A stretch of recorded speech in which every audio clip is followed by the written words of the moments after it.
Good afternoon. I'm Knox White, the mayor of the city of Greenville.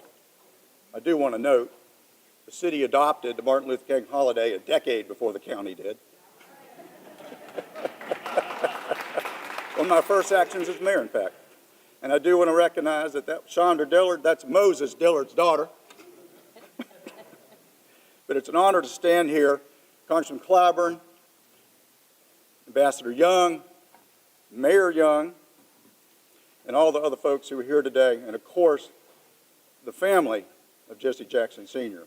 It's an honor to be here to remember and affirm the life of Reverend Jesse Louis Jackson. In a few minutes, South Carolinians will be filing in here. Don't want to forget that. And they will come from all over the state of South Carolina and beyond South Carolina. And it will be a moment of history for this state. To the world, Reverend Jackson really was the embodiment sometime, as has been mentioned a minute ago, of loud and proud. But also, as was also mentioned, he could be so thoughtful and indeed the model of servant leadership. I first saw this in my own experience about 25 years ago. Reverend Jackson was back in Greenville because he did often come back home. And this time he was out to speak at the Phyllis Wheatley Community Center in Nicholtown, one of his neighborhoods. He arrived to a packed house, and it was boisterous. Everyone was excited to see him. And I never forget that because he stood behind the podium in total silence, calmly, until they quieted, which took a while. And he leaned forward and said these words: "Thank you for letting me share this room with you tonight. Thank you for letting me share this room with you tonight." I had never heard a speech begin with such an opening, with such gracious remarks that grabbed the audience immediately. He then proceeded, and this is where it got fun and interesting, with this large crowd in front of him, to talk for over an hour about what it was like growing up in Greenville. And he called out by name at people in the audience, spontaneously. Old friends and neighbors who had influenced his life profoundly, and he made it clear they had. Teachers, ministers, old coaches, Coach Joe Mathis, so many others.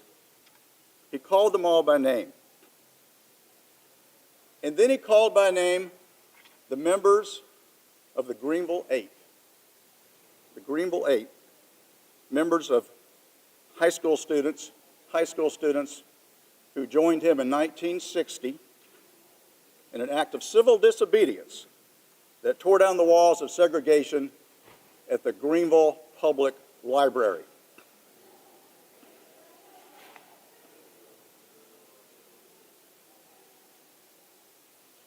That action began his quest, his lifelong quest for social justice.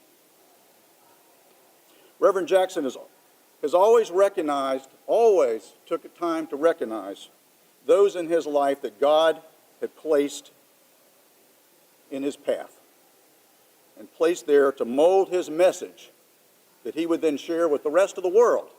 I am somebody.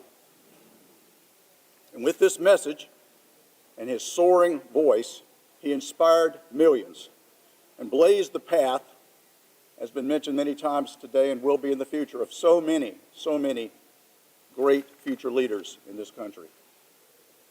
Today, we also acknowledge, appropriately here, that by tearing down the walls of segregation, Reverend Jackson and other courageous leaders also blazed a new path of freedom for the people of South Carolina and allowed our state, this state, to become the place it is today.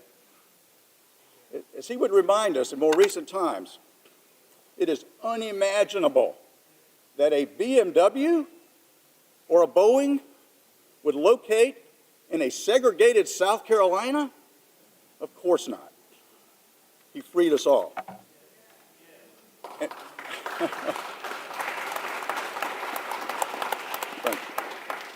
And we are so grateful that this nation, and indeed the whole world, received such a servant leader.